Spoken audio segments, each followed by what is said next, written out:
मंत्रिमंडळातून डावलल्याने छगन भुजबळ नाराज. आता संजय राऊतांनी जखमेवर मीठ चोळलं. मुख्यमंत्री देवेंद्र फडणवीस यांच्या नेतृत्वाखाली महायुती सरकारचा मंत्रिमंडळ विस्तार रविवारी झाला. यात उपमुख्यमंत्री अजित पवार यांच्या राष्ट्रवादी काँग्रेस पक्षातील 9 आमदार आणि मंत्रिपदाची शपथ घेतली. राष्ट्रवादी अजित पवार गटाचे माजी मंत्री छगन भुजबळ यांना मंत्रिमंडळात संधी मिळणार अशी चर्चा असताना त्यांना मंत्रिमंडळातून डावलण्यात आले. त्यामुळे छगन भुजबळ कमालीचे नाराज झालेले आहेत. जरांगेनं अंगावर घेतल्याचं बक्षीस मिळाले असंही ते म्हणाले. आता यावरून शिवसेना ठाकरे गटाचे खासदार संजय राऊत यांनी मोठा दावा केला आहे. संजय राऊत म्हणाले की महायुतीकडे 225च्या आसपास आकडा आहे, त्यांच्याकडे मोठं बहुमत आहे, त्यामुळे कोणाचा असंतोष बाहेर आला तरी सरकारला चटके बसतील अशी शक्यता नाही.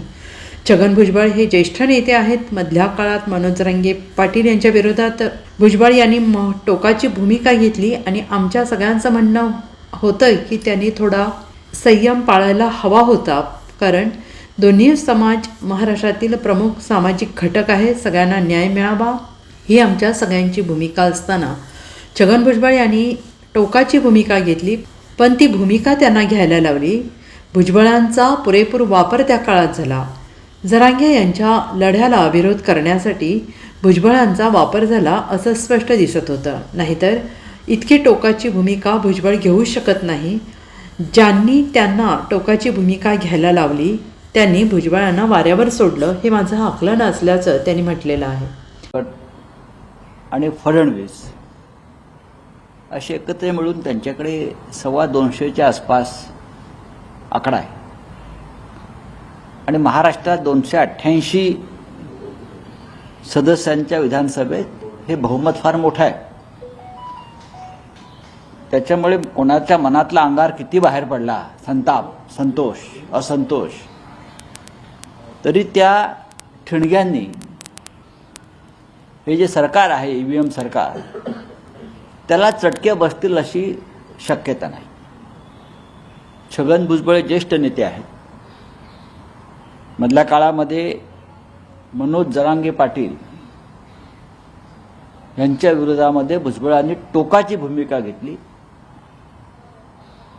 आमच्या सगळ्यांचं म्हणणं होतं की त्यांनी थोडा संयम पाळायला हवा होता, कारण शेवटी दोन्ही समाज महाराष्ट्रातले प्रमुख सामाजिक घटक आहेत.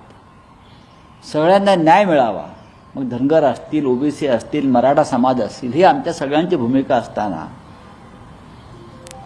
भुजबळांनी एक टोकाची भूमिका घेतली, पण ती भूमिका त्यांना घ्यायला लावली. भुजबळांचा पुरेपूर वापर त्या काळामध्ये झाला. जरांगे साहेबांच्या, मनोज जरांगे यांच्या त्या लढ्याला विरोध करण्यासाठी भुजबळांचा वापर झाला असं तेव्हा स्पष्ट दिसत होतं. नाही इतकी टोकाची भूमिका भुजबळ घेऊ शकत नव्हते आणि ज्यांनी त्यांनाही भूमिका घ्यायला लावली त्यांनी भुजबळांना वाऱ्यावर सोडलं. हे आता मला साधारण हे माझं आकलन आहे. आणि आता भुजबळांनी किती आदळआपट केला तरी त्यांची लढण्याची शारीरिक आणि मानसिक क्षमता किती आहे हे पाहावं लागेल. महाराष्ट्रामध्ये जातीय सलोखा राहावा, समन्वय राहावा, ही आमच्या सगळ्यांची भूमिका आजही आहे. बाकी आता इतर काही लोक अश्रू ढाळतायत, त्यांच्या अश्रूंना कोण विचारत आहे. Bureau report, SBN Marathi, Mumbai.